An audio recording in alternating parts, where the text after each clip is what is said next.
First tonight, Islamophobia, or the irrational fear of, aversion to, or discrimination against Islam and people who practice the religion, has roots in America dating back to slavery. But after September 11, 2001, America's Islamophobia was amplified in the wake of the terrorist attacks. As we reflect on the 20-year anniversary of 9/11 this week, KIMT News 3's Annalise Johnson is looking into how Islamophobia has changed in the past 2 decades. Annalise? Amy, according to Pew Research, in 2017, about half of Muslim American adults said they had personally experienced some form of discrimination because of their religion within the previous year.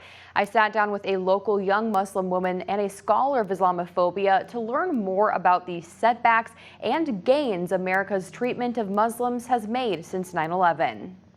I think somebody shouted like, "Go back to your country," and some other Islamophobic comments like, "You don't belong here, take that off of your head." Yasmin Ali is a senior at Mayo High School. One interaction that stands out in her memory is a man shouting at her and her sister in a parking lot. He was saying stuff to us, but he was also like turning to his kid and saying, "Oh, these people are the ones who need to like leave the country," or like kind of like a teaching moment. So that was especially disturbing to me, because like that made me realize how much these things are taught and how much these things just like fester between generations and generations. From a young age, Ali learned that some people would treat her differently because she is Muslim, and to be vigilant of her surroundings in case someone tried to intimidate her, or worse. Scary, because it feels like you always have to like have eyes out for something to happen. Ali wasn't born until several years after the hijacked planes crashed into the Twin Towers. Learning about the devastating event in her history classes growing up has often left her feeling alienated.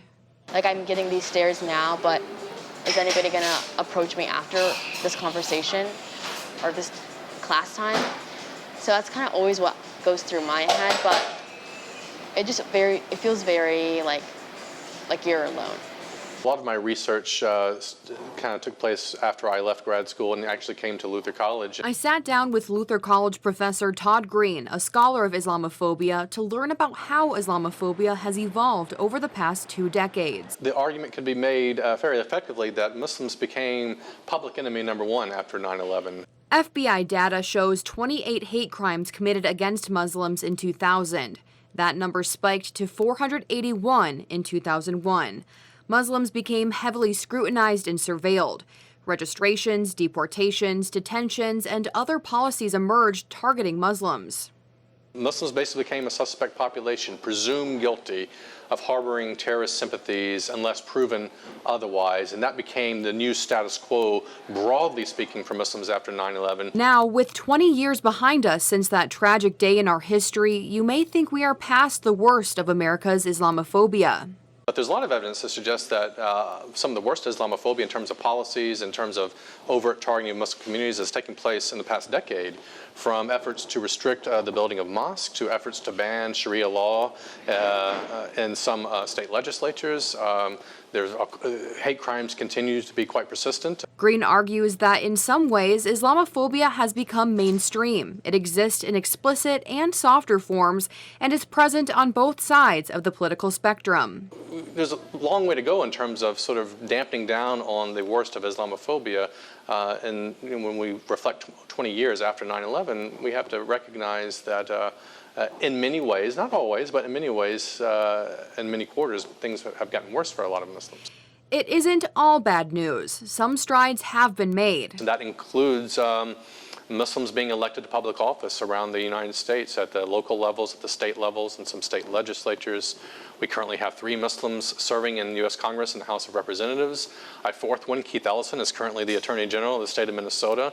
So Muslims have made some gains as well in this Islamophobic age. So it's not all bad news, but we do have a long way to go still. Professor Green tells me there are ways we can combat Islamophobia. Politically, we can challenge anti-Muslim legislation.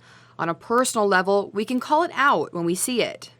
We also know from research that having a personal relationship with someone who's Muslim significantly affects the chances of someone being Islamophobic or not. As we remember the people who were killed in the 9/11 attacks and reflect on the Muslims who have suffered from anti-Muslim policies and hate crimes, Ali believes we'd all be much better off if we remembered what makes us the same as humans, not what makes us different. You're afraid of what you don't know, but if people just really realize that I'm more alike like you than I'm different from you, a lot of the issues regarding Islamophobia would go away. The slogan of 9/11 is never forget. Professor Green tells me the reverberations of 9/11 have had a horrific impact on Muslims around the world.